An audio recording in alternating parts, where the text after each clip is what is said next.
Welcome back. आज का सबसे बड़ा सवाल यह है कि अगर हुकूमत को पता था कि दहशतगर्दी होनी है, अगर ये भी पता था कि कराची के किन इलाकों में दहशतगर्दी होनी है, ये भी पता था कि निशाना कौन बनेगा, तो फिर आखिर क्यों कार्रवाई नहीं हुई और क्यों इतनी बड़ी दहशतगर्दी की वारदात हो गई। और इससे पहले मुसलसल हो रही है उस वक्त से जब से बाकायदा हुकूमत की आला तरीन शख्सियत की जानिब से ये कहा गया कि कराची को एक कत्ले आम की तरफ धकेला जा रहा है, कराची में बदतरीन दहशतगर्दी के वाक़यात होने वाले हैं। अगर ये सब कुछ पता था तो अगर कहने वाला भी वफाकी हुकूमत का नुमाइंदा है और सूबे में भी हुकूमत पाकिस्तान पीपल्स पार्टी है तो फिर आखिर रब्त का फक़दान कहा था। अगर इत्तला थी, अगर इंटेलिजेंस थी, ठोस मालूमात थी, तो फिर एक्शन क्यों नहीं हुआ और क्यों इतना बड़ा कत्लेआम हो गया, जैसा गुज़िश्ता सब हमने अब्बास टाउन में देखा।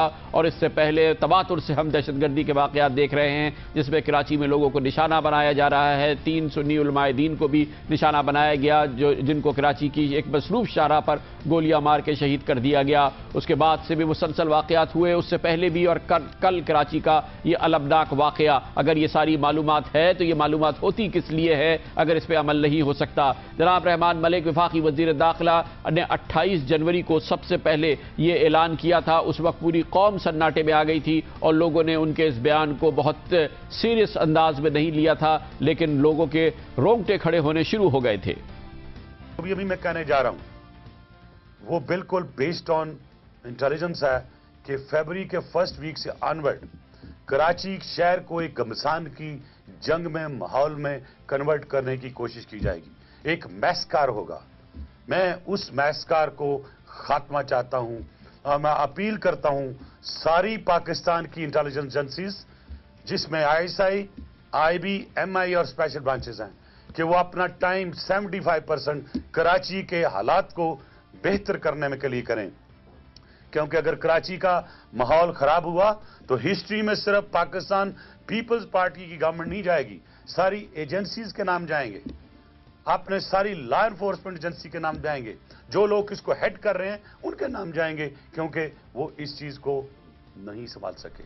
तो रहमान मलिक साहब, अब तो ये हो गया और अब इसके बाद क्या होगा, ये जिम्मेदारी भी हुकूमत की है और देखना यह है कि आपकी हुकूमत और सूबे में आपकी हुकूमत इस सिलसिले में क्या कार्रवाई करती है। अगर आपने इतनी दो टोक बात कर दी थी जिसको अभी आपने दोहराया, अब से सिर्फ चंद रोज़ कबल आपने तकरीबन 2 हफ्ते कबल इस बात को दोबारा दोहराया था वफाकी वज़ीर दाखिला रहमान मलिक ने, और एक बार फिर लोग हैरान हैं, शदीद परेशान हैं कि अगर इस किस्म की मालूमात थी तो उसके बावजूद भी कुछ नहीं हुआ और कुछ ना होने के बाद इतना बड़ा सानहा हो गया, तो अब क्या होगा। कोयटा में पहले भी मैस्कार के लिए मैंने इंफॉर्मेशन दी थी। कोयटा को और खराब किया जाएगा और इससे ज्यादा कराची को खराब किया जाएगा। अब कराची के हालात और खराब करने की कोशिश की जाएगी अगले 2-3 हफ्तों में। इनमें कोई चीज छिपाने की जरूरत नहीं है, क्योंकि ये मेरा काम है, ना मैं किसी से डरता हूं, और अगर मेरे पास इंफॉर्मेशन है तो मैं दूंगा, और उसको इंफॉर्मेशन को कोई पूछेगा तो मैं साबित भी करूंगा कि मेरी इंफॉर्मेशन सही है। और सबसे बड़ी होती है कि नथिंग, मैं कहूंगा कि जो चीज सक्सेस प्रूव हो जाए और जो अपना रिजल्ट दे दे, प्रैक्टिकली उसको चैलेंज नहीं करना चाहिए। क्या मैंने नहीं कहा था कि कोयटा में टारगेट किलिंग होगी? क्या मैंने कहा नहीं था कोयटा में मैस्कार का लफ्ज़ इस्तेमाल किया था? क्या नहीं हुआ? क्या मैंने कराची में कहा था मैस्कार होगा? क्या नहीं हुआ? मैं अभी दोबारा कह रहा हूं, होगा। इसका सबसे बड़ा, सबसे अहम सवाल यह है कि कहा था, बिल्कुल कहा था होगा, और बिल्कुल हुआ। कोयटा में भी हुआ और अब कराची में भी हो गया। कत्लेआम कहा था, कत्लेआम ही हो गया। लेकिन सवाल का जवाब भी रहमान मलिक साहब के पास होना चाहिए, क्योंकि जहां से वो खड़े होकर ये बात कह रहे थे वो भी उनकी हुकूमत थी, और जहां ये वाक़यात हुए, चाहे वो कोयटा हो चाहे वो सिंध हो, वहां पर भी उनकी अपनी हुकूमत है। फिर बीच में कहां ये सारी मालूमात चली गई, और अगर इस पर अमल नहीं हुआ और ये इंतहाई अजीम सानहे अपनी जगह पर हो गए, चाहे कोयटा में भी हो गए और कल शब कराची में भी हो गया, तो इसका जिम्मेदार कौन है? क्या कोई शख्स है जो जिम्मेदारी ले? और अगर जिम्मेदारी लेगा तो 10 दिन रह गए इस हुकूमत में, जिम्मेदारी लेते हुए कम अज कम 10 दिन के लिए इख्तिदार छोड़ दे। कैसे चलती है ये मालूमात, चाहे इंटेलिजेंस एजेंसी से आए, वजारत दाखिला से होती हुई सूबे तक पहुंचती है, पुलिस तक पहुंचती है, उसके बाद क्या कुछ होता है, ये पूछ लेते हैं इन मामलात के माहिर। हमारे साथ इस्लामाबाद में मौजूद हैं सूबा खैबर पख्तूनख्वा में पुलिस सरबरा, इससे पहले इंटेलिजेंस ब्यूरो में भी खिदमत सर अंजाम दी, और FC में भी हमारे साथ मौजूद हैं जनाब मलिक नवीद खान। मलिक साहब, आपसे बेहतर बहुत कम शख्सियात हैं जो इन मामलात पे हमें बताएं। जैसे कि हम सामने देख रहे हैं कि रहमान मलिक साहब ने जोर दे के ठोस अंदाज में कहा था कि कोयटा में कत्लेआम होगा, कराची में कत्लेआम होगा, स्पेसिफिक मालूमात है, बिल्कुल ऐसे ही होगा, बिल्कुल वैसे ही हो गया।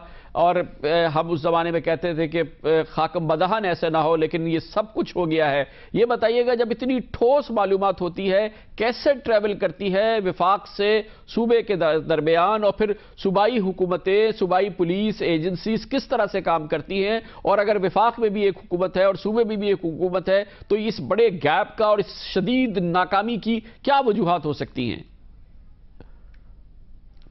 कामरान साहब, पहली बात तो ये कि मैं इस वक्त कोई ऐसी पोजीशन होल्ड नहीं करता, लेकिन मैंने आप ही के प्रोग्राम में कहा था कि जैसे इलेक्शंस करीब आएंगे तो ये जो एक्टर्स हैं, ये दहशतगर्द, ये डिस्टेबलाइज करने के लिए अपनी पूरी कोशिश करेंगे, क्योंकि इनका मकसद है स्टेट को डिस्टेबलाइज करना, अपनी रिट एस्टेब्लिश करना। तो ये नई चीज़ नहीं थी।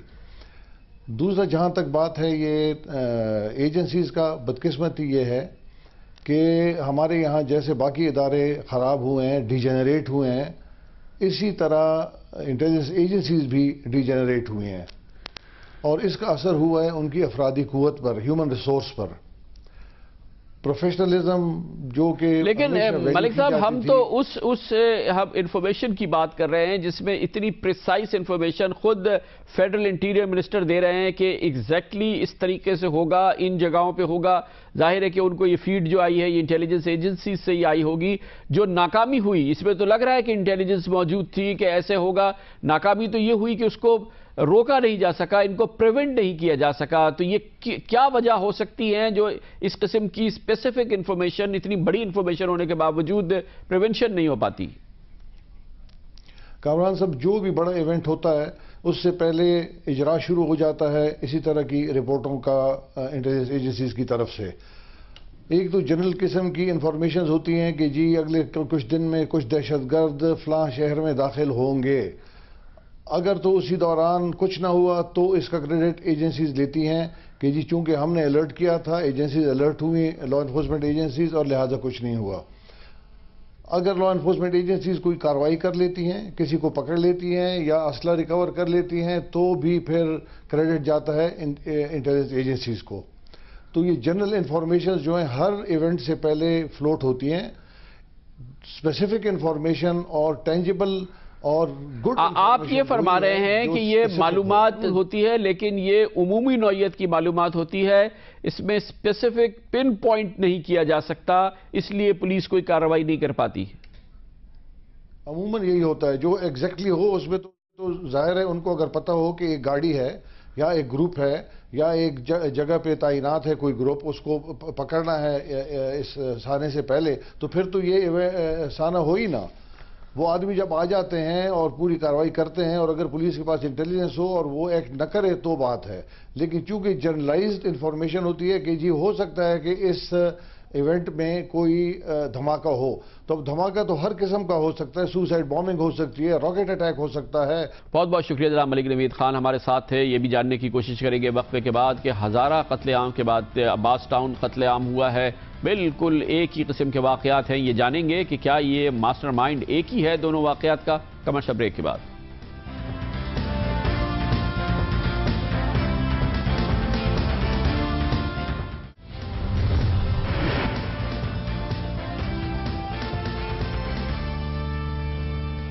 Welcome back.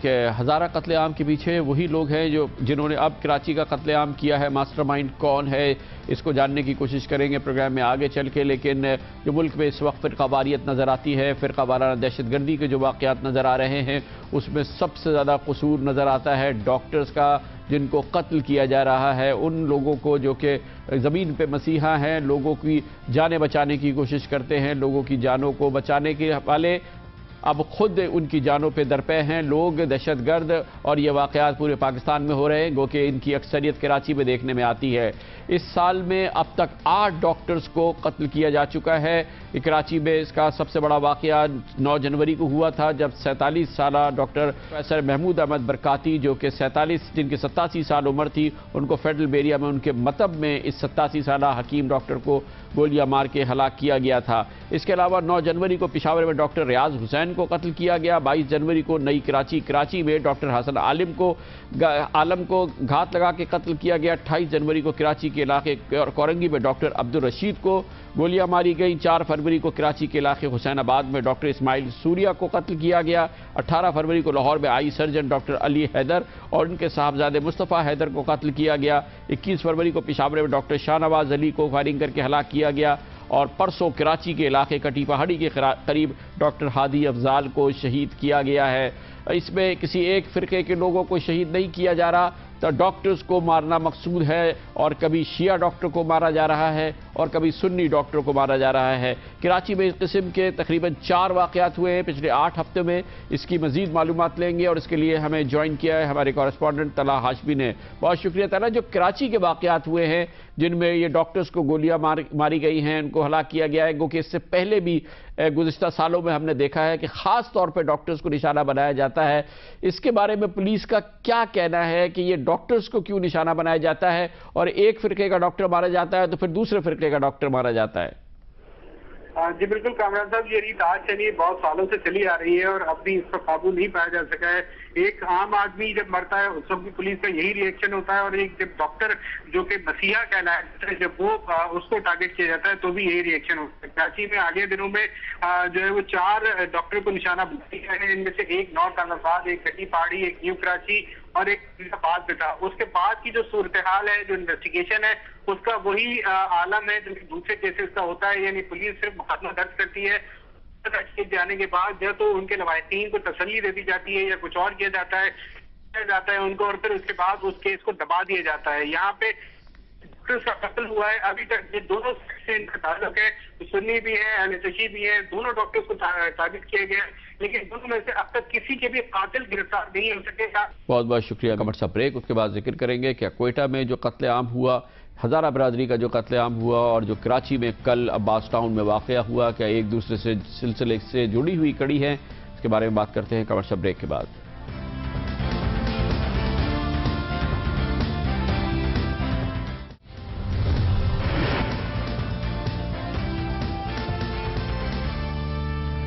Welcome back. Quetta में 10 जनवरी को और 16 फरवरी और कल कराची में अब्बास टाउन होने वाले वाक़यात में बला की मुमासलत है।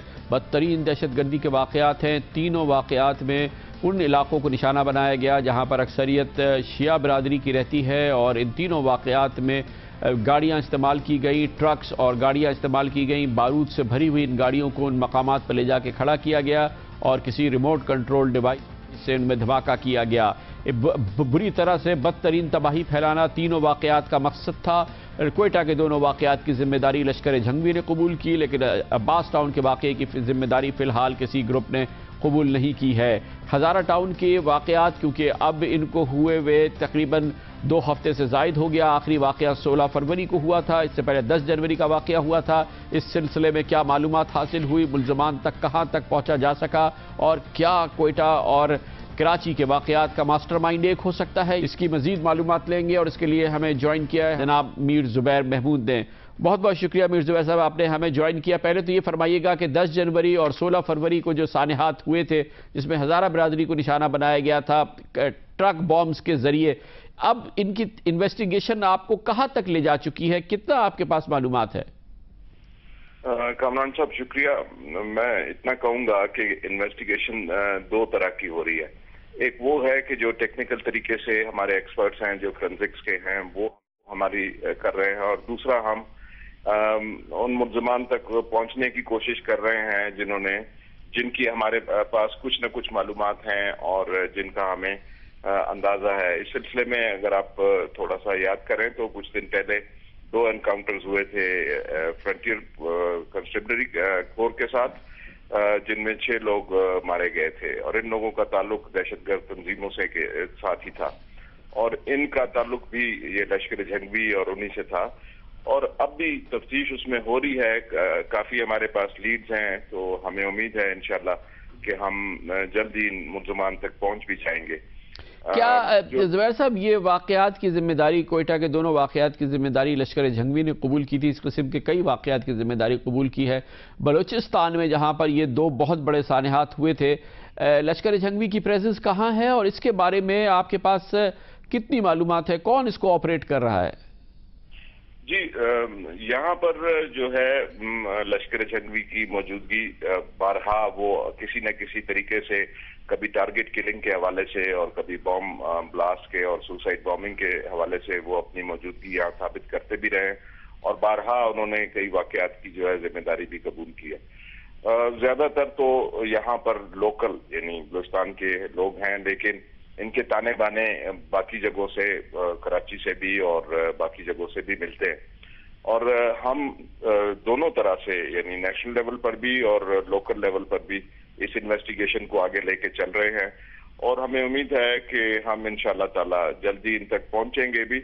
और ये जो आप कह रहे हैं कराची का वाकया, मुमासलत की आपने बात की, तो मैं ये कहूंगा कि मुमासलत तो इसमें नजर आती है कि ऐसी जगह पर गाड़ी का इस्तेमाल वही है, मोडस ऑपरेंडी वही है, बॉम्ब ले जाके वहां पर किया गया है और जो क्वेटा में हुए थे वहां पर दोनों खुदकुश थे और इसमें शायद रिमोट कंट्रोल का इस्तेमाल किया गया है, लेकिन अगर कॉमनैलिटी देखी जाए दोनों के अंदर तो काफी ज्यादा है।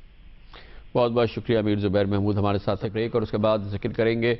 अब अवाम कहते हैं कि बयानात के जरिए हुकूमती बड़े और सियासी बड़े लोगों के जख्मों पर मरहम रखना छोड़ दें, अगर कुछ कर सकते हैं तो करें, कम अज़ कम बयानात ही ना दें। इस पर बात करते हैं कमर्शियल ब्रेक के बाद।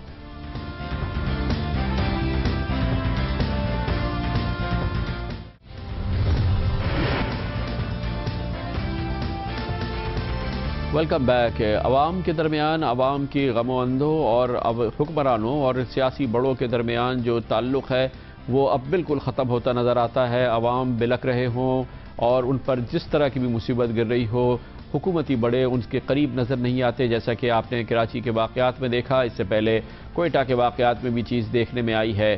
जो चीज़ रह गई है वो बयानात जो कि दिए जाते हैं सियासी और हुकूमती बड़ों की जानिब से। जैसे ही इस किस्म का वाक़या होता है ऐसा लगता है कि ऑटो पे बटन दबता है और वो बयान सामने आ जाता है।